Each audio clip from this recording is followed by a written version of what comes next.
السلام علیکم ورحمۃ اللہ وبرکاتہ. دس از می RJ وسیم کالو. آج ہم جس ٹاپک پہ بات کرنے لگے ہیں وہ نہایت افسوسناک اور دل دہلا دینے والا ہے.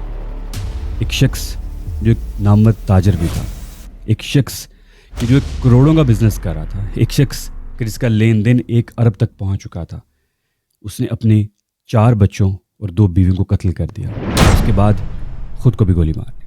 ویسا کرنے پہ کیوں مجبور ہوا, اس نے ایسا سٹیپ کیوں لیا, ایسی کیا وجہ بنی کہ وہ اتنی بڑی واردات کر بیٹھا. تفصیل سے بات کریں گے جناب. تو فیصل آباد میں سرگودا روڈ پہ قائم ہے ایک گلشن مدینہ کالونی. تو یہ جو کاظم جواد بھائی تھے جنہوں نے اپنی 3 بیٹیاں, 1 بیٹا اور 2 بیویاں جن کو ہلاک کرنے کے بعد خودکشی کر لی. گلشن مدینہ کالونی میں یہ رہائشی تھا. 2 گھر لیے ہوئے تھے, 2 اس کی بیویاں تھیں. 1 بیوی اس کے ساتھ گراؤنڈ فلور پہ تھی. پچھلی گلی میں دوسری بیوی کو علیحدہ گھر لے کے دیا ہوا تھا. کپڑے کا کاروبار کرتا تھا. اور پرانی مندر والی گلی, اب جس کے جامعہ مسجد والی گلی کہا جاتا ہے, اس گلی میں اس کا کاروبار تھا. اور کاروبار اتنا وسیع تھا کہ کروڑوں تک پھیلا ہوا تھا. لوگوں کے ساتھ کروڑوں اربوں تک اس کی لین دین تھے. لیکن ہوا کیا, سننے میں یہ آیا کہ انہیں گھاٹا پڑا جناب. اور کس کی وجہ سے پڑا؟ کسی پارٹنر کی وجہ سے. تو دوسری پارٹی تھی, ان کے ساتھ مل کے بزنس کیا جس نے گھاٹا ڈال دیا, یا شاید وہ پیسے لے کے فرار ہو گئے. میرے سورسز کے مطابق انہیں بہت زیادہ مشکلات کا سامنا تھا جب سے انہیں اتنا گھاٹا پڑ گیا یا فراڈ کی یہ زد میں آ گئے. انہوں نے اپنی بہت ساری پراپرٹی سیل بھی کی, کچھ 40-45 کروڑ کے قریب قرض بھی اتارا. لیکن اس کے باوجود ابھی بھی بتایا جاتا ہے کہ 70 کروڑ سے لے کے 1 ارب تک ان کا قرض تھا.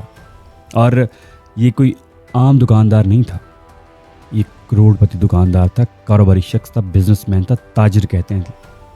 اور یہ کوئی ہم دیکھتے ہیں اکثر لوگ خودکشی کر لیتے ہیں جی, تنگ دستی سے, پریشانی سے, اپنے بچوں کو لے کے نہر میں چھلانگ لگا دی, کچھ دے دیا کھانے میں.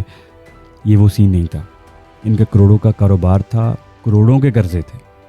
اب ظاہر ہے کہ جب آپ نے قرضے بہت زیادہ لیے ہوں تو پھر پریشانیاں بنتی ہیں. انہوں نے کیا سٹیپ لیا, انہوں نے اپنی ایک بیوی کو کال کی جو کہ میکہ گئی ہوئی تھی. اسے بلایا, ڈرائیور کو بھیجا کہ اس کو لے کے آؤ لاہور سے. وہ بیوی آئی, اس کے ساتھ اس کے بچے تھے. اسے کہا گیا کہ دوسرے گھر میں ہی آ جاؤ جو پہلی بیوی ان کے ساتھ رہ رہی تھی, اس گھر میں. اپنی ماں, اپنی یعنی والدہ اور اپنے بھائی کو انہوں نے بہانے سے اپنی بہن کے گھر بھیج دیا. اور ملازمہ کو کہا کہ تم دوسرا گھر جا کے صاف کر دو, تم وہاں کام کرو. جب بیوی گھر آ گئی, بچے گھر آ گئے, انہیں بٹھایا. گارڈز کو اس نے جا کے کہا کہ اب تم نے کسی کو گھر کے اندر آنے نہیں دینا اور نہ ہی تم نے خود اندر آنا ہے. اس کے بعد انہوں نے کچھ کھانے کے لیے چیز منگوائی ہوئی تھی, یا اس وقت منگوائی, تقریباً 3 سے 4 بجے کا ٹائم تھا, دوپہر کے بعد کا ٹائم تھا. کھانے والی چیز میں انہوں نے کوئی نشہ ور چیز ملائی اور سب کو کھلا دی. کھانے کے بعد ظاہر ہے اس کا اثر تو ہونا تھا, سب کو نیند آنے لگ گئی.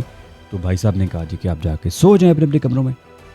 جب سب لوگ جا کے اپنے کمروں میں سو گئے, انہیں تسلی ہو گئی کہ اب سب سو چکے ہیں, تو ایک پسٹل لیا 30 بور کا جو وہاں سے برآمد ہوا. جا کے اپنی بیگم کے منہ پہ تکیہ رکھا اور گولی چلا دی, اتنے خطرناک طریقے سے. اور کیوں تکیہ رکھا؟ تاکہ آواز نہ آئے, باہر پتہ نہ چلے کہ اندر کیا ہوا. اس کے بعد باری باری اپنے بچوں کو مار دیا. پھر دوسرے کمرے میں گئے, وہاں دوسری بیوی کو مارا اور بچوں کو مارا. پھر اس کے بعد خود کا بھی خاتمہ کر لیا.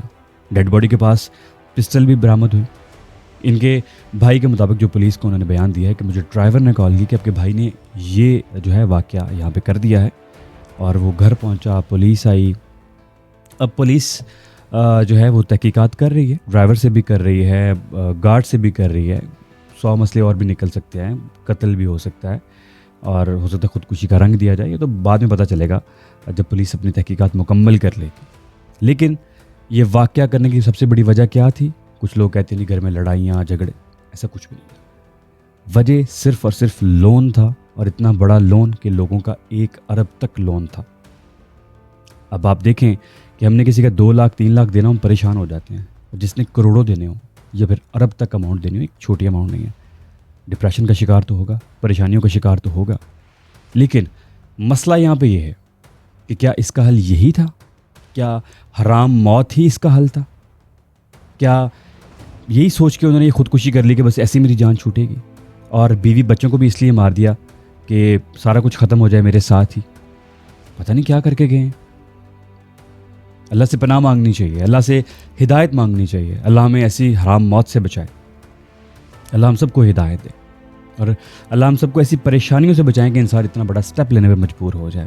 یہ کوئی چھوٹا سٹیپ نہیں ہے, کوئی چھوٹا عام انسان نہیں تھا. وہ ایک ٹھیک ٹھاک تاجر آدمی تھا, ٹھیک ٹھاک کاروباری بندہ تھا وہ, جس نے کروڑوں کا کاروبار کیا, زندگی سیٹ کی. میں نے سنا ہے خاندانی امیر تھے وہ لوگ, لیکن پھر بھی اتنا بڑا سٹیپ لے لیا. سوچا تک نہیں کہ کیا ہوگا, دنیا پہ کیا امپیکٹ جائے گا. اب آپ دیکھیں کہ فیصل آباد میں یہ واقعہ ہوا, پورے پاکستان میں پھیل گیا, ہر شخص کو اس کے بارے میں پتا. ہر شخص یہی سوال کرتا ہے کہ کیا اس کا حل خودکشی یا بچوں کو ہلاک کرنا تھا. یہ کوئی چھوٹا سٹیپ نہیں لیا انہوں نے. اللہ ہم سب کو ایسے سٹیپ لینے سے, ایسی چیزوں سے, ایسے ڈپریشن سے بچائے. کیونکہ ظاہر ہے اتنا بڑا جب قرض ہوگا تو ڈپریشن تو آئے گا, بوجھ تو آئے گا. قرض لینے والے تنگ کرتے ہیں, اور اب کون قرض ادا کرے گا جی ان کا. خدا کے بندے بات کر لیتے, آپ بیٹھ جاتے, بھائیوں کے ساتھ مل کے بیٹھتے, تاجروں کے ساتھ مل کے بیٹھتے, ہاتھ ملا دیتے کہ یہ لو خالی ہاتھ ہے, میں کیا کروں, بتاؤ مجھے کیا کروں, گھر بار یہی ہے, بیچ لو, میرے پاس کچھ نہیں ہے. قتل کے مرتکب تو نہ ہوتے, خودکشی کے مرتکب تو نہ ہوتے. اگر آپ کے پاس اس کا کوئی بہتر سلوشن ہے تو ضرور مینشن کیجیے گا کہ یہ بھی ہو سکتا تھا, یہ بھی ہو سکتا تھا. لیکن اتنا بڑا سٹیپ لینا, خدا رب بچیے. اللہ ہم سب کو دین کی تعلیم حاصل کرنے کی توفیق عطا فرمائے, تاکہ ہمیں پتہ ہو زندگی کیسے جینی ہے اور موت ہمیں کون سی چاہیے. خدا رب بچے.